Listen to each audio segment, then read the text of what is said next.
So I like starting out in high school. You can go even earlier if you like, but I like knowing like, yeah, what was life like for you in high school? Did you have any sense of like, this is what I'm going to be when I grow up? Or any pressures from family or teachers or society that you were feeling? Okay, so this is a great question because I'm going to go back earlier than high school. So when I was like 9 or 10, I spent all of my free time like going to the library. Free time, I was 9, but like I always wanted to go to the library, read books, and I was always writing stories. And so when I was like that age, I was like, oh my gosh, I'm going to be a writer when I grow up. Like that's what I'm going to do. Then I got to high school and I kind of like forgot about that. And then I don't feel like there was any pressure from my family in terms of like figuring out what I was going to do with my life.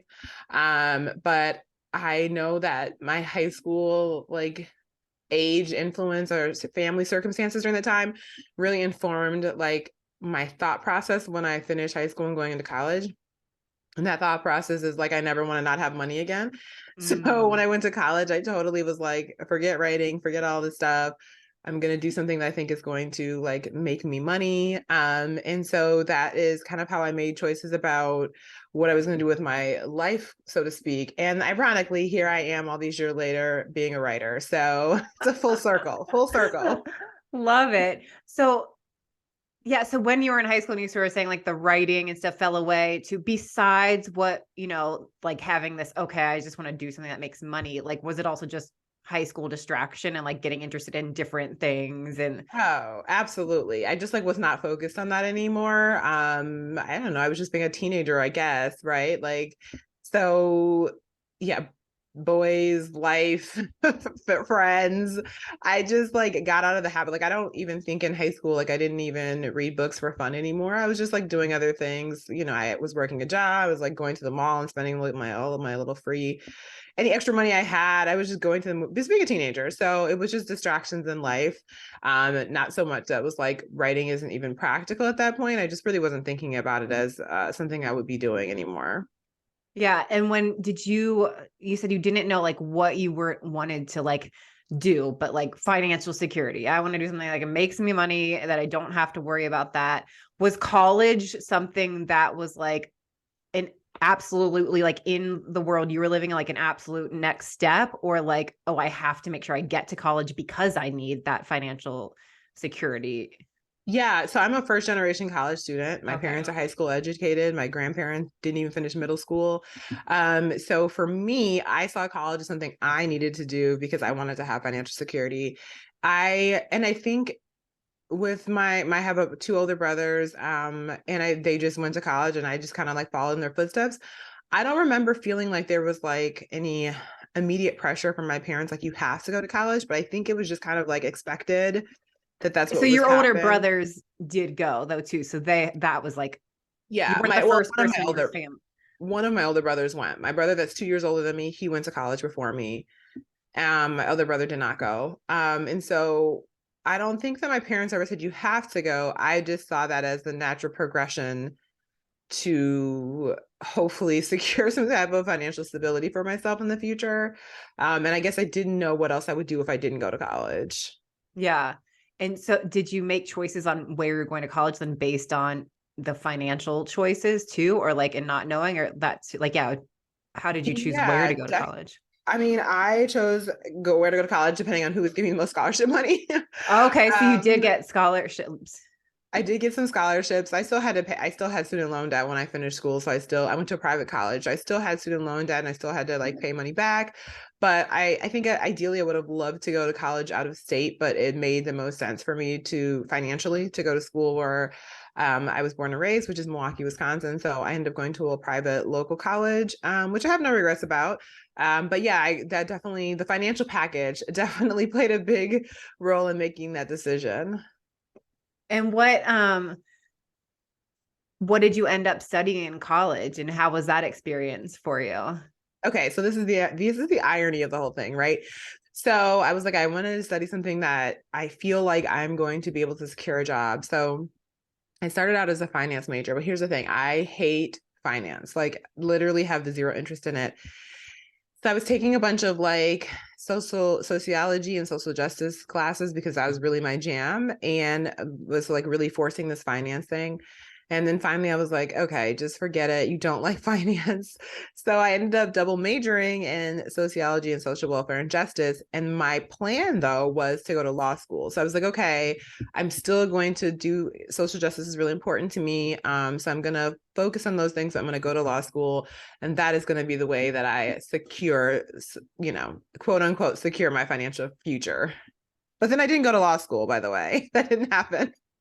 So what happened in that? So those classes sort of is you ended up going to that major, switching to that major because you were taking classes like there, and that you felt like, wow, okay, I want to learn more about this. I'm enjoying this. Absolutely. I'm showing up. And so Yeah. then, okay, but I still got to make money. So because yes, that unfortunately, social Capitalism, justice right? is Yeah. not like, great, go do some good work in the world and not get paid. Yeah, Like, that's yeah, exactly. So you I want to graduated, change the world, and good luck and paying your good luck bills. trying to pay your bills. Cross your fingers. Hope it works out. So I actually ended up, I graduated, I took a year off, and I really still intended to go to law school. So I was like, I'm just gonna take a year off. I need a break. I need to figure this whole thing out. I was in a sorority in historically Black sorority in college, and one of my sorority sisters was working for the federal government. So before I even graduated, I just literally sent her a text and I was like, hey, I'm like maybe looking to work for a year or two. Are y'all hiring? And she was like, yeah, send me your resume. And I'm not joking, like 10 minutes later, the HR department called me for an interview. And so I had this interview and got the job before I even finished college. I had like a week off between college and my job starting. And I worked at the Department of Veterans Affairs. And was that in local or Yeah, I was in for, Milwaukee. oh, Yeah. got it. So it's for the federal government, but Yes. locally. Yeah, there's like VAs in every state in the United States. So I started working there, and I was like, oh, I'm gonna work here for like a year or two. And then I started working there, and I started getting promoted. And then before I knew it, I was in an upper management role. I was making probably what I've been close to what I've been making as a lawyer, depending on what type of lawyer I was. Wow. I was like, all right, I'm just not going back to law school because also law school is so expensive. And I was like, do I want to take on more debt, or I'm just gonna like hang out here for a while? And so that's what I ended up doing. And also, were there parts of you that really actually saw yourself as a lawyer, or was it just, again, okay, I'm passionate about this, so how can I make a difference and be making lots of money? I think it's both because I actually do think that if I had went on to be a lawyer, I think I would have liked it. So it was a little bit of both, but I do think that why I didn't end up going back again was like law school was like $50,000 a year. Like that's super expensive. And I honestly didn't really feel like going back to school. So I was like, yeah, I'm okay here for now. And so yeah, that's what I ended up doing. And I ended up working at that job for 10 years. Wow. And Yeah. I staying there for 10 years, did you enjoy the work, or was it simply, great, I have a job that I am being paid well, and like not despise it, like it worked, or like, did you feel I like you were think doing work that you wanted to do? through year 7, I enjoyed it. Then I was really getting burned out. And also it was like year 7, I was already in a management position, and I was like, okay, I have done pretty well here. Do I see myself continuing to do this for, I was like, what, 30 then maybe? So I was like, am I going to be doing this for the rest of my life? I was really starting to get burned out. And that's when I was like, okay, I do not believe that I can stay here for the duration of my life. And so I got to think about what else I want to be doing. And honestly, having worked in a like office setting for right after college for, 7 years, I was just like, I don't think I want to be working in an office for the rest of my life either. So that's when I kind of started thinking about what else I would like to do. And during that time working there, I also had gotten into fitness as a person who just wanted to lose weight. And so I was working out personally, and I became a personal trainer. And I was like, oh, this is pretty fun. And I was competing in powerlifting, and like really saw how strength training and powerlifting really transformed so many things about my body and how I felt about my body. And so I started working with primarily women and coaching and training women. And I was like, oh, I would really like to keep doing this. And I would love to become a personal trainer and like be able to do that full time in some capacity. But I didn't really know how I would be able to do that and like keep up with the lifestyle that I had and the income that I was making. So this is while you're still at Yeah, the so I'm government still, job, but you start yes, working out to like my lose little, weight. yes. And then it's like, this feels good Yeah. doing those different things. Oh, maybe possibly I could do Yes. this, So then but yes. how So the then heck? yeah. So I get certified, I become a trainer. I started training on nights and weekends. And so just not really freeing up my time, just using more of it, but I was enjoying training. I really liked that aspect. And then through that process, I ended up finding a business coach online very randomly. And she was very specific to helping entrepreneurs in the fitness industry start online businesses. And my dream was like, oh, I would love to be able to like coach and train from anywhere in the world and be able to travel and do all these things. So I started working with, her name was Jill Coleman. I started working with Jill Coleman as a business coach. And that really helped me start to think about what the possibilities were. And so I feel like working with Jill was when I first started to like really think about leaving my corporate job and seeing this side hustle as like something that could be viable. And then 3 years after working with her, I quit my job at the VA and I was full-time doing my own thing. And when you said you found her, were you looking for No, like, did it just like no. randomly pop up? Or were you like, okay, I'm willing to be proactive in making this, so I better hire an online business coach? Like, especially back then, because This is like a 2016 or 20, oh, I yeah, was 20, like, yeah, so I was like, doesn't seems like it's not recent. So yeah, it was like like 2016. your So no, your I was, social media is not being overwhelmed with every business coach and no, everybody no. telling you how to start your online business. No, not like today. No, no, no. Yeah. So I was not looking for her. As a matter of fact, I had been following to a lot of like women in strength training, and Jen Sinkler is an amazing strength coach. And she was like really doing a lot fitness related content back then. And so she had posted on her Instagram stories this picture with someone else. And I was like, oh, I don't know who this person is. And so ended up being Jill Coleman. I click on Jill Coleman's page and I see like this quote that I don't even remember what the quote is now, but it was like something that resonated with me.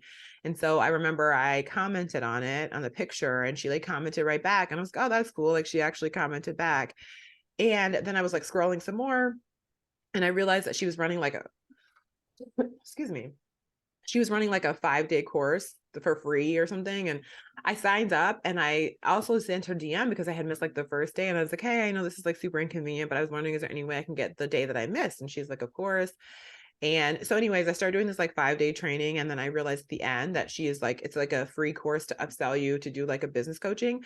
But like the 5 days were so impactful for me that I was like, okay, cool. This is exactly what I needed. And I literally signed up without thinking about it. And I think it was like $6,000. And I was like, okay, take my money. And like, I didn't Google her very much. I didn't research her. I just like went off the vibes and it ended up working out perfectly. So Wow. yeah. So you sort of stumbled upon this woman in this course, and then did you actually like do because also signing up for a course is Yes. different than like you put it to work.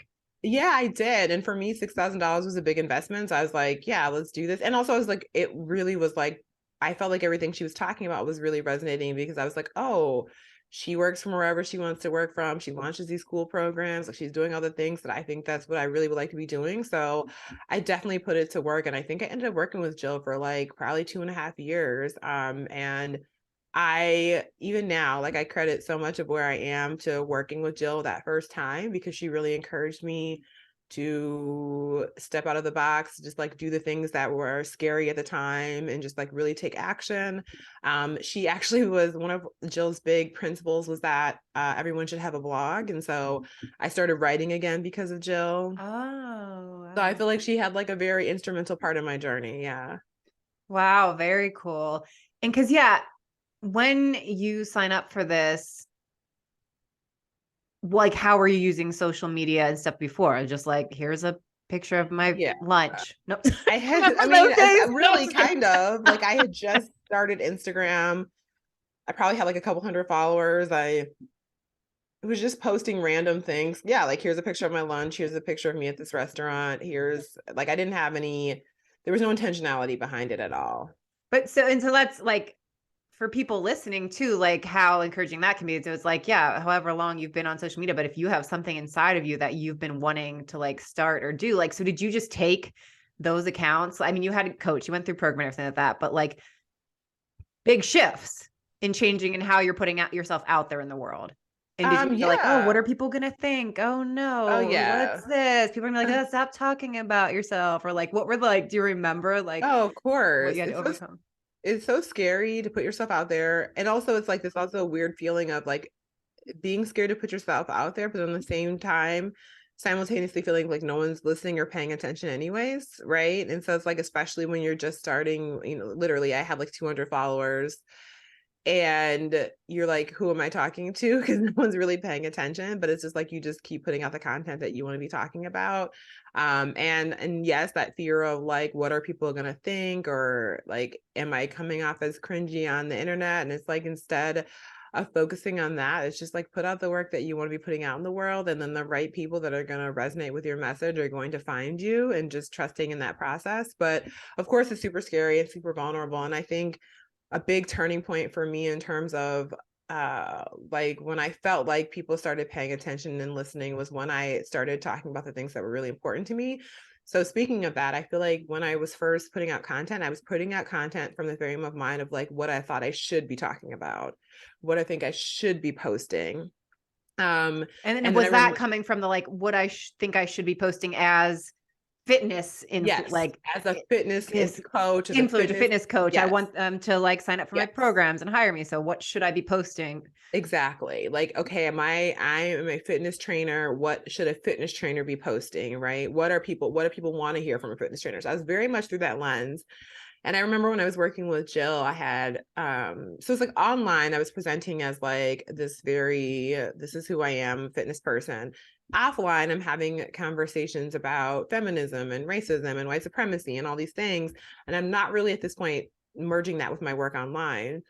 And I remember I started this blog post and it was entitled "Is Fitness Only for Thin White Women?" And I had told Jill about it. And she's like, yeah, that's a great article. You should definitely post it. And I was like, I don't know. I'm kind of nervous about it. So I didn't do anything with it for like 5 or 6 months. And then I remember Jill circled back. She's like, hey, whatever happened to that blog post that you were going to write? And I was like, oh, I don't know. I'm like really nervous about it. And Jill more or less told me that like, you can be a change maker or you can be scared, or you can't really do both though, you know what I'm saying? Or, so I was like, okay, so I guess I'm going to post this because I want to be a change maker within the wellness industry. And so I was still working my corporate job at this time. And so I was traveling for work. And I remember that I posted in a day that I would have to like be away from the internet for a few hours for travel because I was so terrified. Wow, you like intentionally like, okay, I'm gonna post and then I'm on a plane or something. And I then I'm running away. can't work. Yes. And again, I will again reiterate that I did not have really many people following me or paying attention, but it still felt really vulnerable. So I did exactly what you did. I was like, I'm going to post and then I'm going to be away. I won't even know what's happening. And then when I finally came back to internet a few hours later, the wildest thing had occurred. People had actually read my blog post for the first time. And actually, not only that, people were really sharing it and like leaving really thoughtful comments. And that blog post ended up getting shared like thousands of times. And I think what was so important about that moment was that I realized that when I show up authentically as myself and talk about the things that are important to me, the people that care about that message are going to show up. So it's less important to try to be who I think I should be and just be who I actually really am. And things will happen the way they're supposed to happen. And that was like a really big turning point for me in terms of the work I was doing, because then I was like, okay, I feel comfortable now to just be who I am and trust that the message I'm going to be sharing is what I'm supposed to be sharing. That's so huge. And because yeah, I'm guessing as you were saying, you were like showing up as like, okay, what fitness professional should do. So what do you like? Here's how to do a lunge. I don't know. Like, Yes. want to eat this to Basically, do that. Like, whatever. It's like only in that. But real life, you're having all these other conversations. But are you also coming from this place of like some of being conflicted on like, what was your experience also as a fitness trainer with that article? Is fitness just for white women? Is that what it was? Like, yeah. So it's like, yeah. that's obviously something you wrote the article. Like, had you been battling, like, here, I'm a fitness trainer and what's going on in this industry? Or 100%. So how I did you got come into to that point of writing it? yes. So I got into the fitness industry. I decided to be a trainer and I really was like, okay, I want to like hone my skills. I want to be really good at what I'm doing. So like I'm attending fitness events. I'm like doing all the things. And what I'm recognizing is that I'm going to these events and I'm not seeing anyone who looks like me as presenters on the stage or as speakers or even as experts. And so I'm like, well, I know fitness is for everyone. It's for people of all different shapes, sizes, backgrounds, variations, but I'm seeing fitness being centered and highlighted around younger, thin, white individuals. And it's just not a very diverse industry. And as so many other industries aren't diverse, right? Like we go across the board of all the different industries. And so that was really speaking from my experience. And I remember what really prompted me to write this article though, is that I was like working on a program or something and I was trying to create some graphics. And so I Googled women doing push-ups and all the first like 20, 30, 40 images were thin white women doing push-ups. And I was like, wow, is no one else in the world besides these women doing push-ups? And so that's when I was like, okay, I really need to talk about this in a very real way because there are all different types of bodies and backgrounds of people working out and engaging in fitness and wellness, and we're not seeing ourselves represented in mainstream fitness industry. And do you feel, I'm guessing from that, coming from that space, when you're saying being at the events and even Googling, besides the color of the skin, the size of the bodies too, like what was when you got in and were like, yes, I love fitness. I'm going to be a fit personal trainer, like your body size too. Like, cause yeah, the way I grew up, it was basically like, yes, you work out to be as thin and strong as possible. But yeah, like even women don't be too like muscly or this, that, like, it was like, that is it. Yeah, absolutely. And I mean, I alluded to this already a little bit. I got into fitness because I was like, I want to be skinny. That was my narrative, right? Yeah. And so I don't know when I wrote, I think it does. I mean, time is like, whatever. I'm like, I was like, I don't remember exactly at what moments in time these things all occurred. But what I will say is when I was going through my fitness journey, I definitely had this desire to be thin. Then I lost a substantial amount of weight. I had like what people would call a transformation. Then I realized I was just as miserable in my body as I was before. Right. And so I don't know exactly what point this happened, but I do know that throughout my journey in this industry, I've come to realize that yes, representation is more than just like, race and ethnicity is about different body size. It's about ability status, age. Like ageism is also rampant in the Right. industry. And so it's like, it's about all of these things because all of us, no matter again, what our backgrounds are, benefit from wellness and movement practice. And for so long, and even still now, right? A lot of us view exercise as a means to a thinner body. And that's simply, for one, being in a thinner body doesn't equal health. We know that now. But also, besides that, movement does not have to be the reason, or weight loss does not have to be the reason that we engage in a movement practice. Yeah. Yeah. And so, like you said, so you started out to lose weight and then you did have like a big transformation, you said, and that yet still great. You had this external, look at me now, but yet inside felt the same. Sometimes I feel like even once you like reach goals, whether it's a body goal or a life goal, in many ways you can feel worse. Oh, If you haven't done the inner work, and it's like, well, great, now I did this and I'm still fucked. Like I still don't love absolutely. myself. I still don't feel enough. I still feel like an outsider, whatever the things are. I mean, 100% agree with you. And I do actually think that I felt worse after I reached my ideal, quote unquote, ideal body. I had a worse relationship with food. I had a worse relationship with exercise. I had a worse relationship with my body image. And I think, unfortunately, like toxic fitness and wellness culture has left a lot of us in that place. It's supposed to make us well, right? Wellness. But unfortunately, it has left a lot of us with worse relationships with ourselves and inability to trust our bodies, inability to even know what our bodies need, because we have been looking to someone else other people for so long to give us the answers to fix ourselves. And so that was a lot of internal work and repair body image. And my relationship with my body, which is like led me to the work I'm doing now, is because of my initial introduction into like fitness and the idea that fitness and losing weight was going to be the thing that, made me happy. Yeah, yeah. And so that's what I was like. I was about to get. I do want to dive deeper in, but right, your book, your body of work, Yes. the Body Liberation Project that is coming out, or probably just came out when this comes out.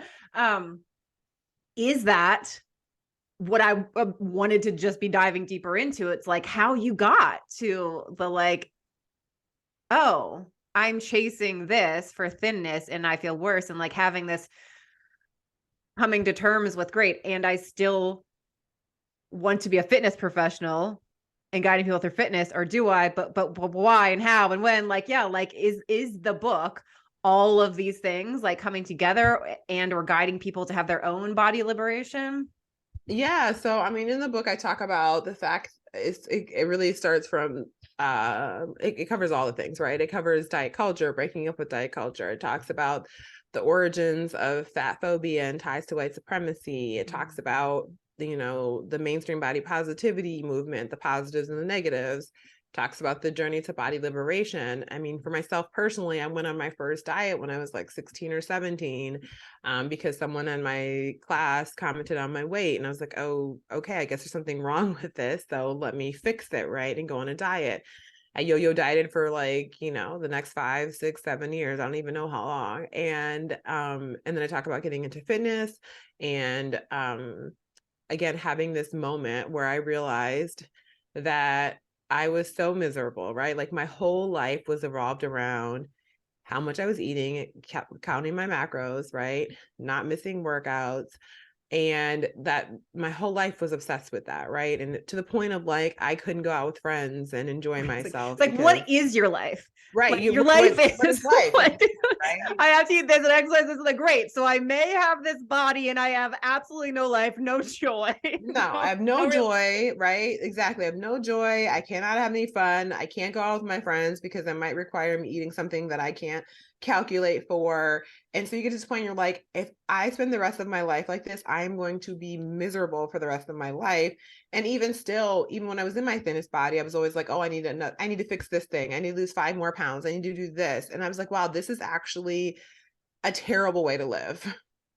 Yeah. Um, no, and then we mentioned or about the several times, like sort of touching on like the wellness, like, oh yeah, it's so, I think we are so blessed to have social media and so much inspiration and connection. And I really do. I love social media, but I come there for inspiration and connection. And so if I'm not getting that, then great. Why am I looking at that content? Or if that's confusing me, or if that's making me feel like I should do something, then okay, let me come back to me. But especially with wellness, so many tips, this, that, it's feel like there's people are like, what's your morning routine? And it's like, people think they need to do like 20 things because, well, so-and-so said this, and now I should do this. And then there's this new supplement. And then, okay, and I need this.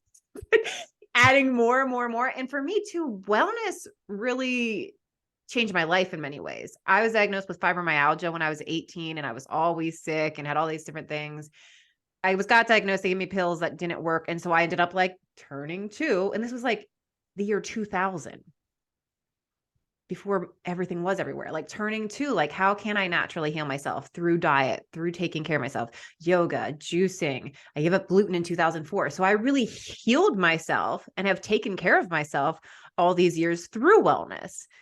But at the same time, like, I've had to take like, it's like, yeah, there's certain things I stick to, or and I don't go back on. Like for me, gluten is a thing that messes with my body. But it's just like, yeah, I remember at a time like nut milks. Okay. But now this nut milk has this and this, whatever. And so I can't. So now I can only make my own. If I'm going to drink anything with milk and this, like, like making myself crazy because I can't eat. I have to look at every ingredient on everything. And if it has this, oh, I don't recognize that word. So that's to be bad. And then it's like, well, what am I eating? I can't leave the house. I can't like whatever. I totally agree. I think wellness, again, has done so many positive things for me, but especially with social media, it can be confusing. It can be overwhelming, right? And then like orthorexia, right? This obsession with healthy eating to the point of like, yeah, what am I even supposed to eat anymore? Because everything is like bad, right? And again, I think especially when we're talking about body liberation and these concepts and like wanting to change our relationship with our bodies, I totally agree. I love social media. It's helped me connect with people that I never would have met otherwise. There's so many wonderful things happening. And also there's like an inundation of images and pictures and this person talking about their diet and this person talking about their weight loss that can also be really triggering to us while we're on our journey to body liberation. So it's a healthy, I think there's to be a healthy balance with our relationship with social media. And also I am the number one advocate of muting, unfollowing any content that doesn't make you feel good. It is not a judgment even of what they're doing. If it just makes you feel insecure, then I don't need to see that in my life right now. Maybe I'll come back another time and maybe I won't. But also like not personalizing people doing it to us and not personalizing doing it to other people, because I do think that especially with social media, we have to prioritize our own mental health and well-being and what we are consuming and how it's making us feel. Totally. And even things like what I eat in a day. Right. Yeah. I don't feel like I see because again, I go through phases of who I follow based on what inspiration. Like I'll be following all these cooking accounts because I need cooking inspiration. And then I'm like, I don't want to see all this anymore. Like whatever. Oh, I'm following this. What's the new things people are doing? But in some ways, those are cool. But it's not like if you think, so I should be doing exactly that too. But it's like, I look at, oh, cool. Oh, you know what? Oh, I'm looking for some new lunch ideas. Oh, okay, they do that. Like, so it's, yeah, it's just an interesting thing that we can take any information as that's what you have to do. That's what you should do. Or what could I take from that? Would that be something that I would want to try out in my own life? Or like, how can I make that work for me? Or just being like, that's so great that's what they do. There's no way. Like, there was a friend, somebody I know who like homeschools their kids, does make everything like fresh for their kids. Like it looks like, and I really think it's not just looks like, I really think that this person has the capacity that she is homemaking all of these things and juicing for her kids daily and everything like that. Like an idea that I may have had for myself at one time. And then I like, right. And she's a friend of a friend and we were at something together and I was like, I think that's so amazing that you do whatever. And she was like, oh, well, you can do it too. And I was like, oh no, I don't want to. I love that for you. I love that for you. Yeah, I was like, I love that for you. I do not. That was a Yeah. dream I had before I became a parent. And that's not my dream anymore. And that's not me. That's so great. She was just an interesting, like, oh, like I don't think she'd ever heard somebody acknowledge her and then be like, oh, I wish I could do that too, or something, whatever. I was like, yeah, no, I know myself. That's not for me. I think that's really important what you're saying though. And I think it's, again, we're looking at video content, especially like what I eat in a day videos. It's like, you know, having the mindset to recognize that I can just watch this and accept that this is what this person does. Maybe I see something I like, but it's not that that's what I should be doing. And I think what's also can be so dangerous about social media though, is that unfortunately some people take those videos and say, oh my gosh, if I eat like this person, if I work out like this person, then I'm going to look like this person. And that is so untrue, right? We could all eat the same, work out the same, and we're going to look different because bodies were designed to look differently. And so it's like being able to have that mindset and narrative when we go to social media to understand that we are supposed to be different and that our bodies are going to be different, and genetics make up a big part of that. And I think one of the things that I am like fearful of for future generations is they don't have that capacity to necessarily be able to approach social media with the idea that this is just what this person's doing. That doesn't mean that I should be doing that, and or it doesn't mean that if I do that, I'm going to look like this person either. Yes. Oh my gosh. Yes. That's a reoccurring thought for me is even like I have friends who are influencers of cases and yes, they take great care of themselves and they were born like that. Yes. Yeah. And I'm pretty sure like, yes, look at this balance that I have in my life and it's all about this and that. And I was like, and I'm pretty sure if you did not exercise for 60 days and only ate those things you're telling yourself is balance, you would look way different than me if I made those choices. Exactly. Yeah. Like you look way different than me. And anyway, and the same thing also with people online, you know, again, I love these people and they are amazing things. And like the looking at the full picture and like the discernment of, wow, this person is so successful, coach, did whatever, building this business, and she doesn't contribute a damn to her family's bills. Yeah. Everything. Right. Like, yes. It's like, again, that doesn't mean if she didn't have that external financial support, she wouldn't be successful. but it's also this realization of like, we're not all in the same like place at No, all. And so no. what do we go into comparison so quickly, and there's so many differences. Yes. And I think that's like one of the most important things we can always remind ourselves of is that, like, especially with social media, that we are literally, it is a highlight reel in every sense of the word, right? And there is no way we could look at anyone and determine what their situation actually is. And so when we look at people's highlight reel and compare it to our worst, it is setting ourselves up for like disappointment and is setting ourselves up to feel dissatisfaction in our own lives, because the truth is we are all coming from wildly different experiences, perspectives, situations, and social media is just one picture of a person's life. Absolutely.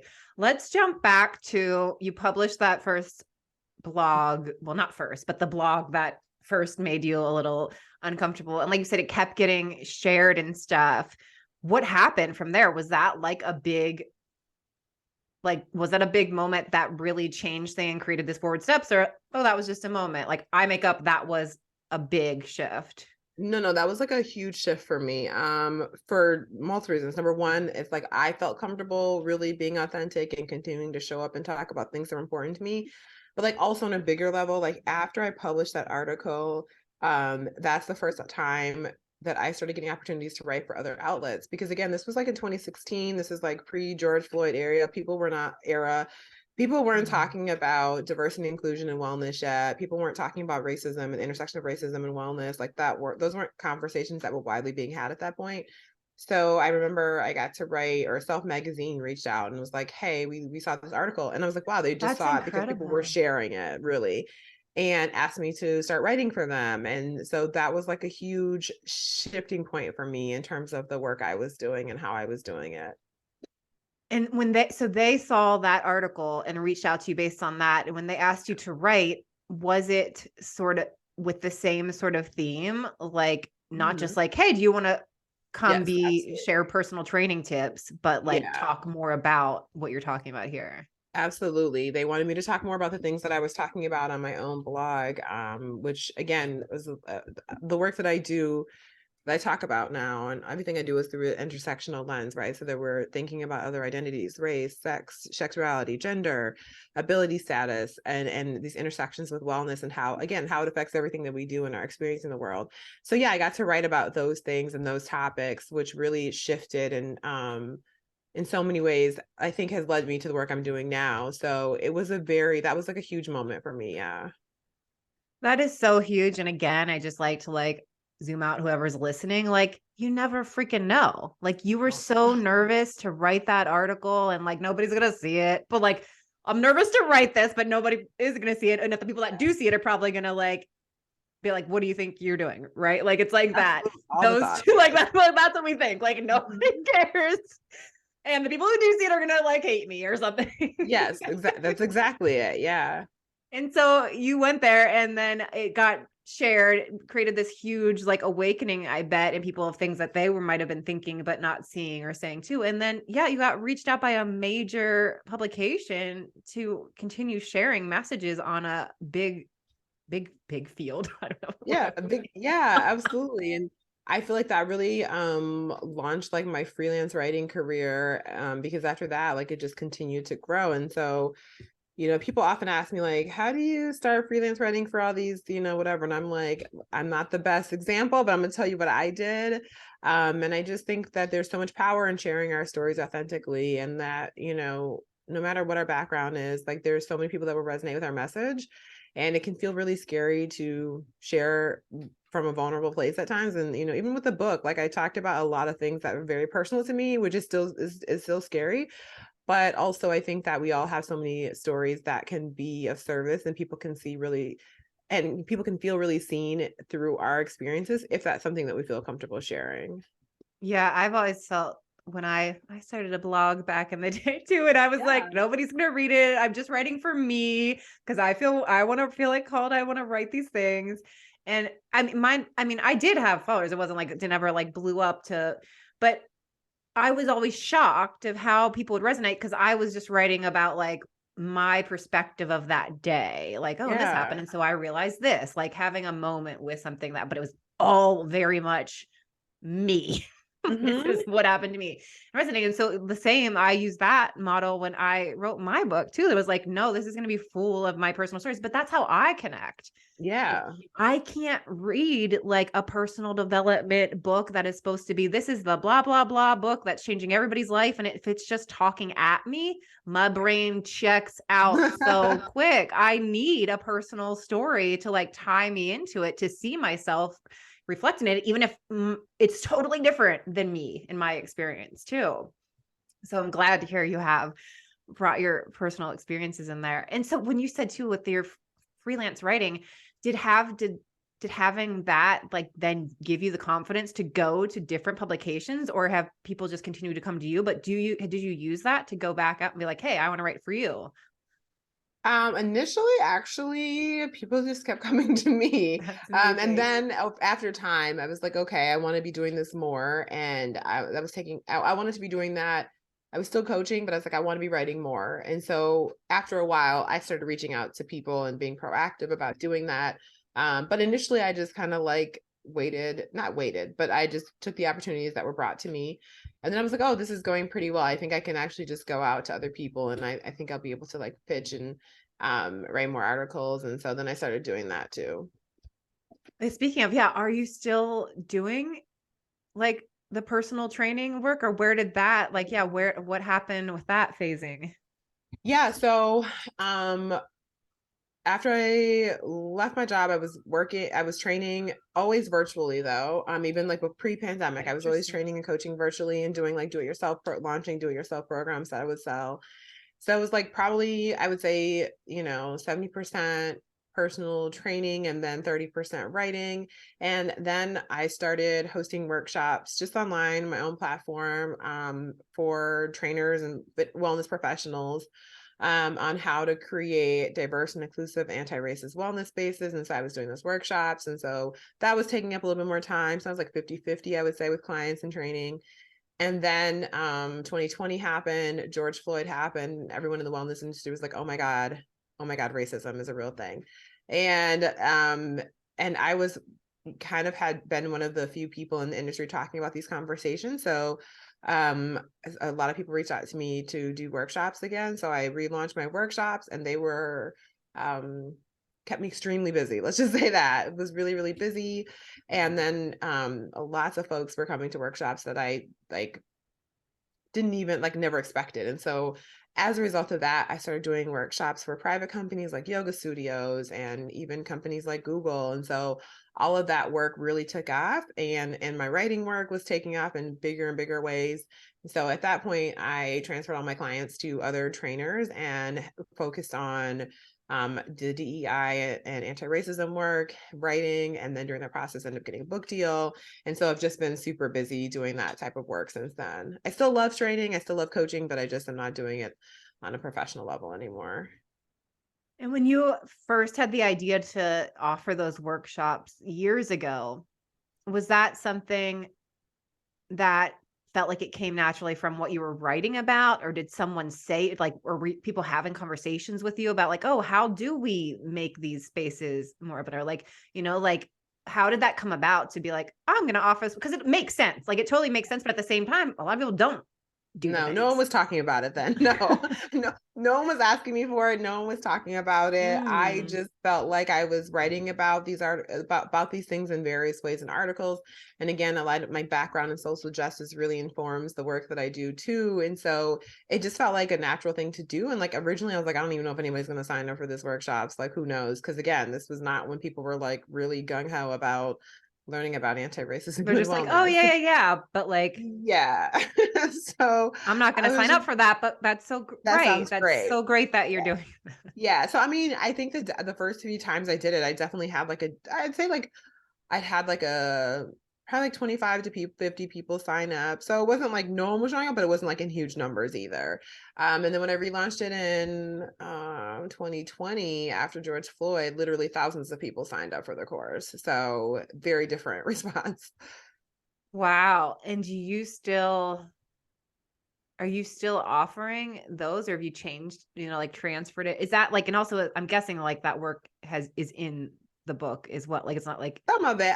yeah. There's something. The book is definitely not focused on how to create an anti-racist wellness, industry, but there are themes in the book around race and white supremacy and how it shows up, specific more to like body related topics. But those workshops are still available. I'm not hosting them live anymore, but they are still available. The recorded versions are still available for purchase on my website. People come and purchase them periodically.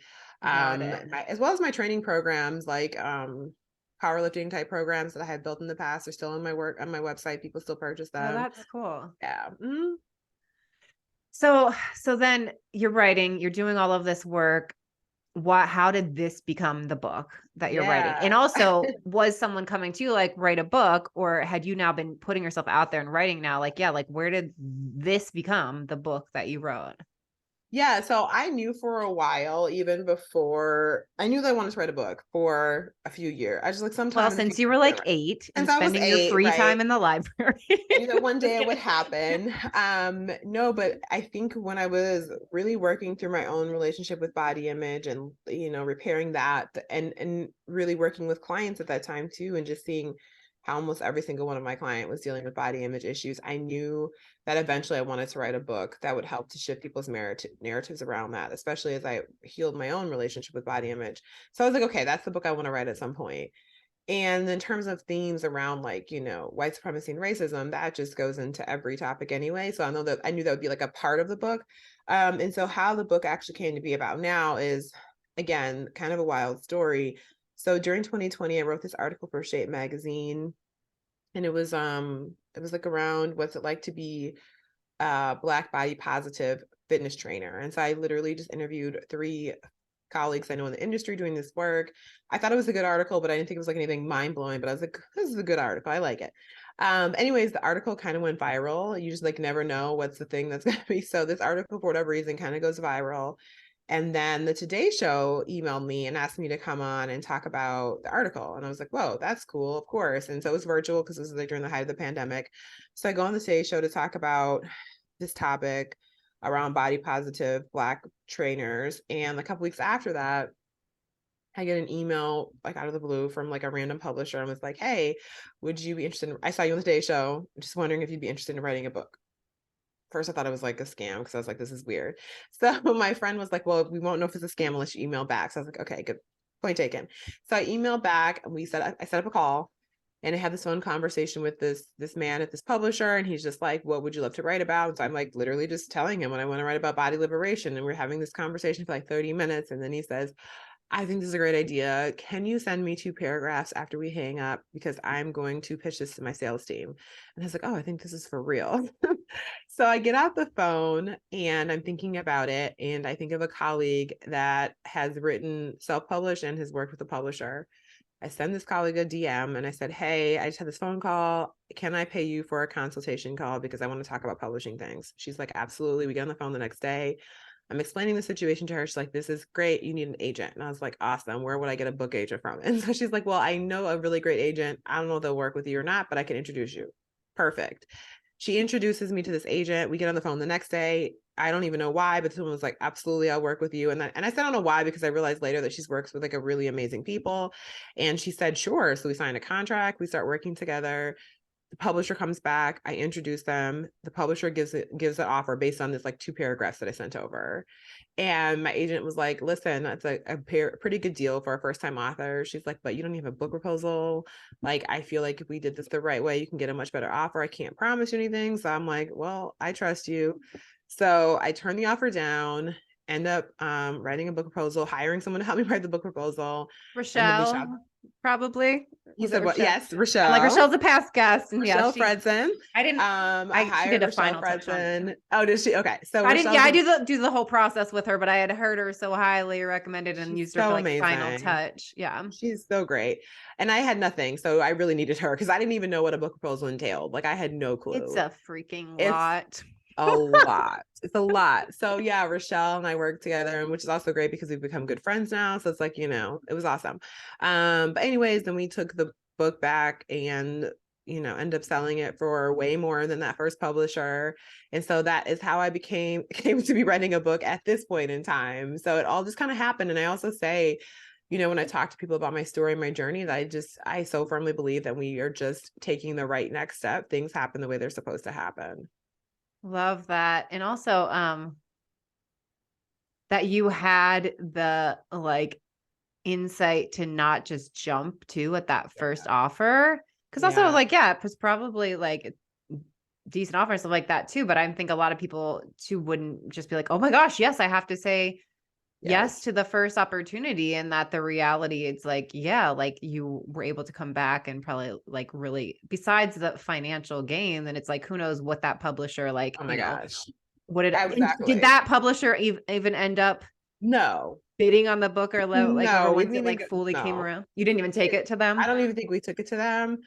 Um, and it's really interesting because I think back to that moment, because I remember when I said I trust Wendy, my agent, and I was just like, okay. And I didn't know Wendy, like I just met her 2 days ago, like on Zoom. So it's not like we had a relationship.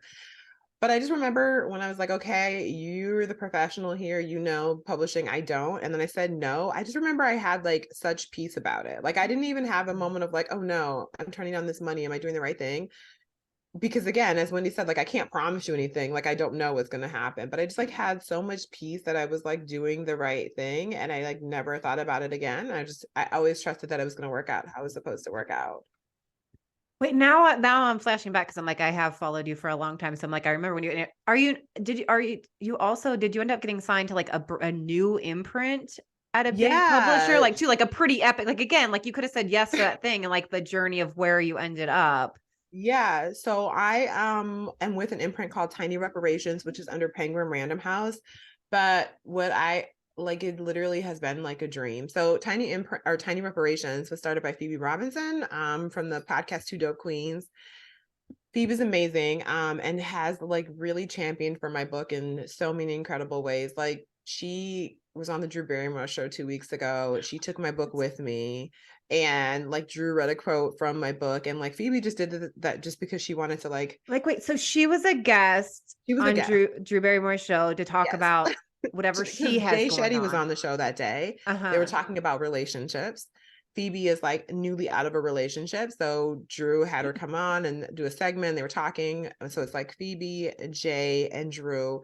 And she asked if she could include the book. And so she gave Drew a copy of the book before the episode. And Drew actually read the book. And like there's a quote that Drew reads that she picked out herself to talk about on the segment. And this is again, my book wasn't out at the time yet. It was on pre-order status at the time.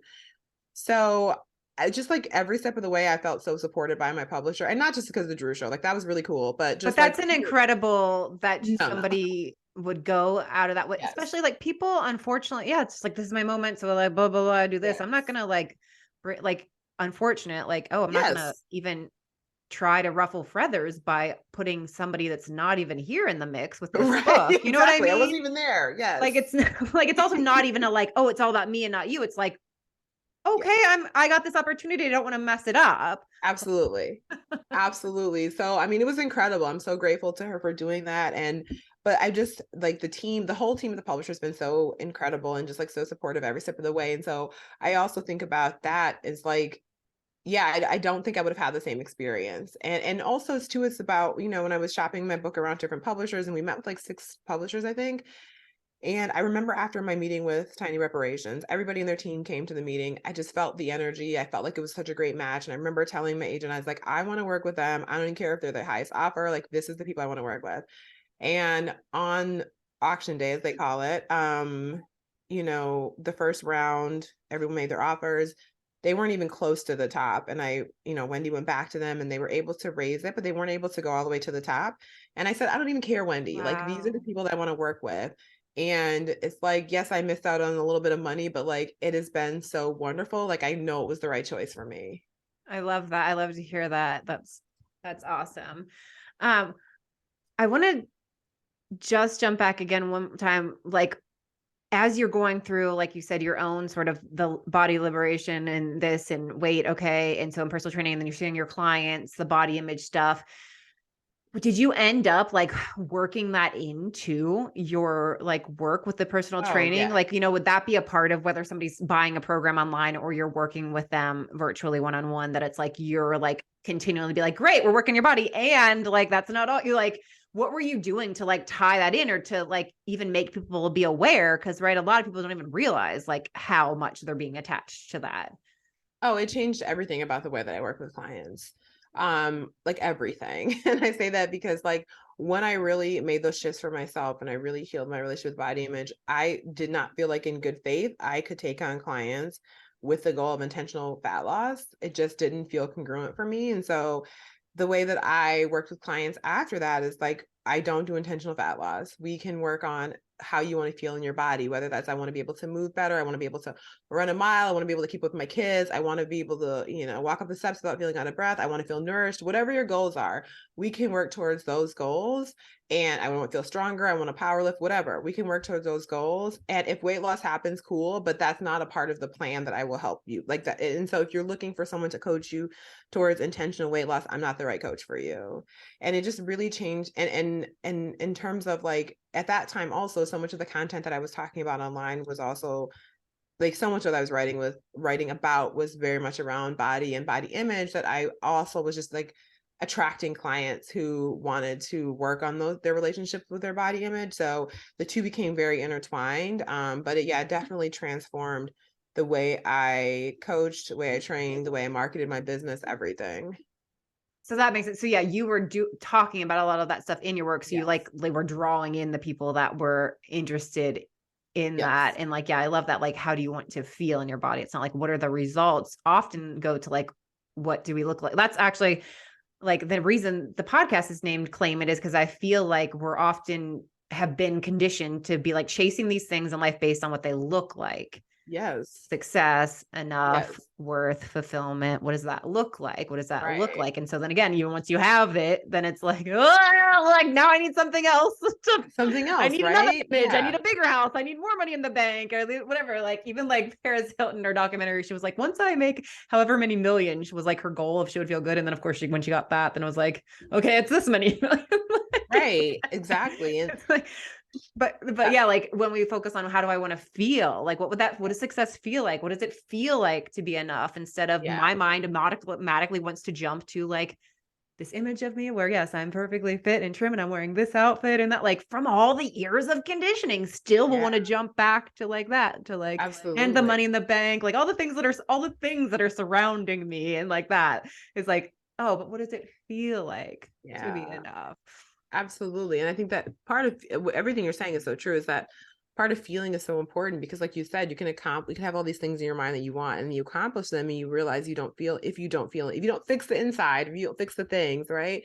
Then you're like, wow, I accomplished that and I still feel the same way. What did I really, then you're looking for the next, like you You're said, you're like, let looking me for the edit the next image thing. then. Let me That's what I edit the image. need. Oh, it wasn't that. Oh, great. Now It's I'm this size this. and look at that I fit into this Yes. now. But how about Yeah. my arms being a little like they like It's a never ending thing, right? And so it's like oh, that's why it's so important to really, and I think for myself and I think other people who would maybe resonate with this is, for me too, when I was like struggling with things in my life, weight loss seemed like the thing that I could control. And so it's like when other areas of my life felt out of control, I'm like, okay, I'm just gonna focus on my weight loss. That'll make me feel better, because that felt easier than addressing like the real issues that were happening.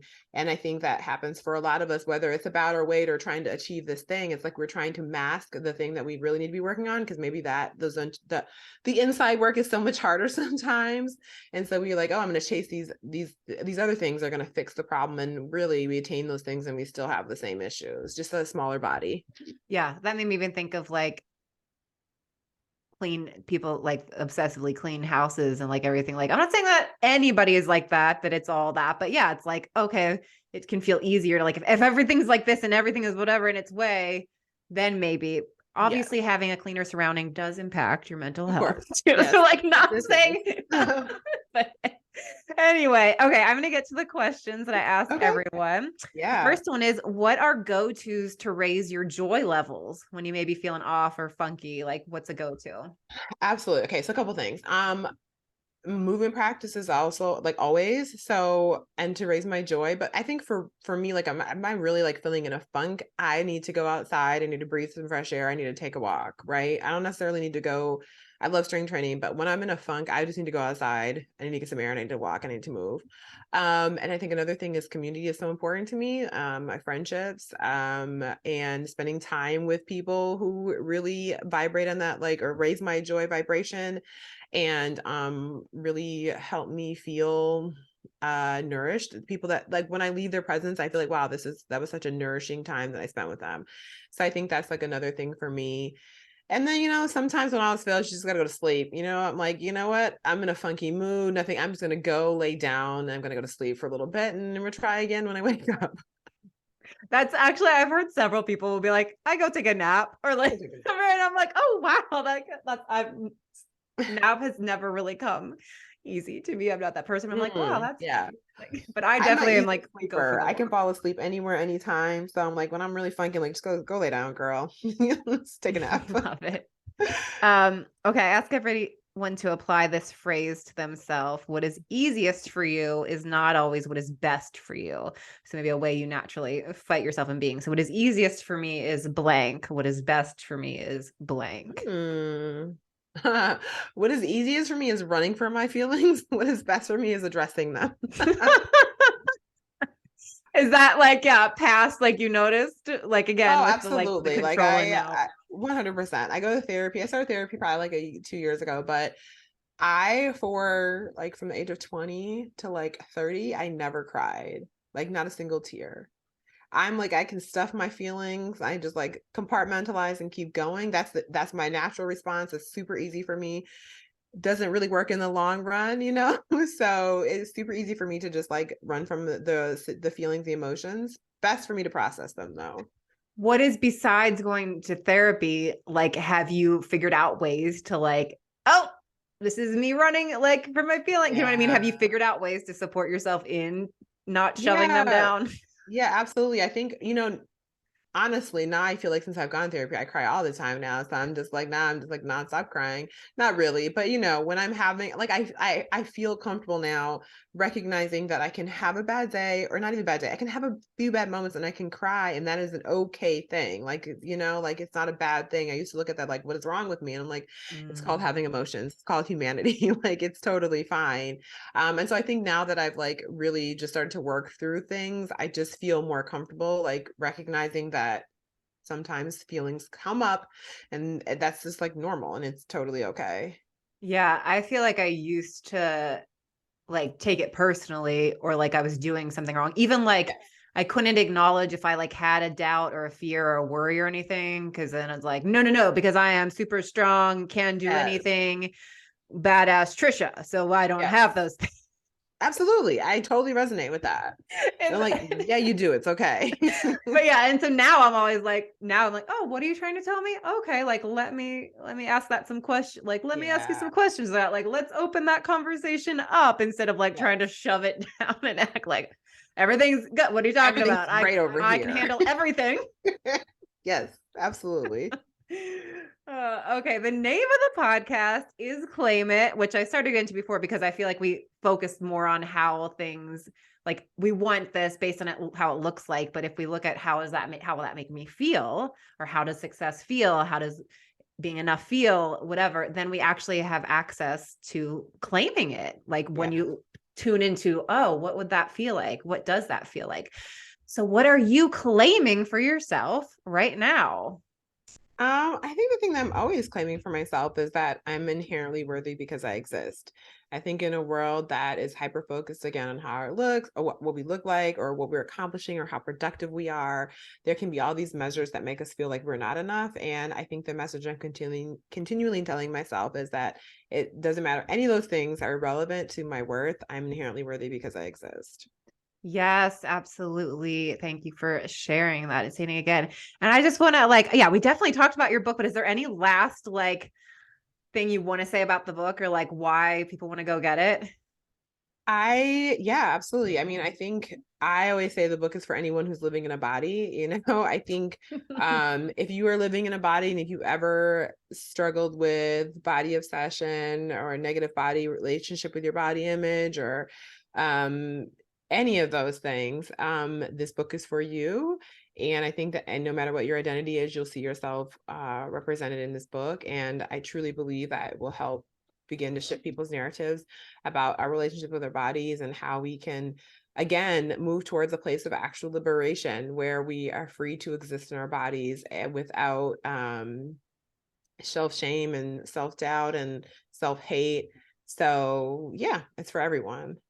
I love that. And liberation, where did that, because that is such a powerful Yeah. word. Yeah. Did it take you a while to land on that? Like, yeah, I mean, I don't, I always think about it too. I don't know exactly. I've been saying, but before the book is called The Body Liberation Project, but I've before been you talking had a about, book idea, you were but before talking I about had that, body I've been talking liberation. about body liberation for years. And I just think because liberation is the idea of freedom, and it's really truly about freedom to exist in our bodies, and to like love ourselves wholeheartedly and unabashedly, and what it feels like. I know for me, I tell the story in the book of like I went on this trip a few years ago with friends, and it was when I realized like how much I had changed and shifted my relationship with my body and how free I actually felt. And I'm like, that's the freedom that I want to have every day. And that's the freedom that I want everyone to exist and to feel every day if possible. And it is a powerful word, but I think the message of the book is really powerful. And I think, and not even think, I know that for people struggling, it's going to help them in important ways. Yeah. Just even now when you're saying that, I don't, obviously I wasn't on the trip. I don't know what happened, but I imagine it took me immediately like, oh, I'm going on a trip with my girlfriends and I got to wear a bathing suit and I haven't worn a bathing suit and I have 2 kids and like, whatever. Again, all the work that I've done over the years, then still though, my body's, I'm going to go to, and it's with my girlfriends. I'm not trying to impress anybody, whatever, but it's like, what do I look like? And so like that also, it's like, okay, so body love or body, whatever, neutrality is a term, like all these things too, like the body liberation, it does create a different energy in that. Like if I'm putting myself in that moment, it's not even like, okay, you have to like tell your, I love my body as it is and blah, blah, blah. Cause a part of me is always going to fight with, I shouldn't look like this Yeah. because And of all the programming. Like, but this is my body. This is absolutely. my body. And so like being liberated around that. Yeah, and to your point, like that's so important. I think that's one of we didn't really get into this, but I think that's one of the parts of the body positivity movement that kind of gives us this false sense. A reality is that one day we're gonna like look in the mirror and love everything we see. Like that is not realistic. And I, sorry to let anybody down, but that's just not the case, right? But also when we're talking about body liberation, for me, it's like also this understanding that like truly, honestly, this vessel, this body is just like the shell that's letting us have this human experience, right? It's not who we are. And at the end of our lives, the thing that I want people to remember is not how I looked in that summer of 2000 when we took that trip. I want people to think about the memories we share and the experiences we had, and that I was able to be present in those moments and those experiences because I wasn't worried about how I looked or worrying about what I'm eating or worrying about what people think, that I'm truly present and having this wonderful experience. And so that's what I talk about on this trip that I went with. And what was also so important about this trip is that I was like actually going with a group of people I didn't know. So it's like I, in a past version of myself, would have been even more stressed out because I'm going to another country. I can't control what to eat. I'm going to meet people I haven't met before. What are they going to think about my body? What are they going to think about look? And I just didn't have any of those thoughts. And it would end up being one of the best trips I've ever been on. And then that moment, I was like, well, this is what freedom actually feels like. Yeah. And the same thing with the versus how's it look then feel. It's like you said, like you're not going to look back, oh gosh, like that, like your memory of the trip might end up, you see that photo of that, but like that's not what the trip was. It's like, Yes. how did I feel on How that I trip, feel on that instead of trip. being so worried about how Yes. you look and like, oh, Yes. if a photo were to be taken and you look back at it, that whatever, that's Yeah. like, enjoy your trip. Like, yeah, Yes. be free to be present and enjoy your life instead of so worried about what your body looks like. Absolutely. Absolutely. Awesome. I can't wait to dive in. And I'm so excited for you. And thank you. Thank you for showing up and sharing these messages from back when you nervously hit publish and ran away on a plane. And Um, continue going. thank you for having me. It's been so great chatting with you. You're so welcome. I can't. How do I hit the stop recording button? This is hilarious. Is it because my thing is, oh, stop recording. That's funny.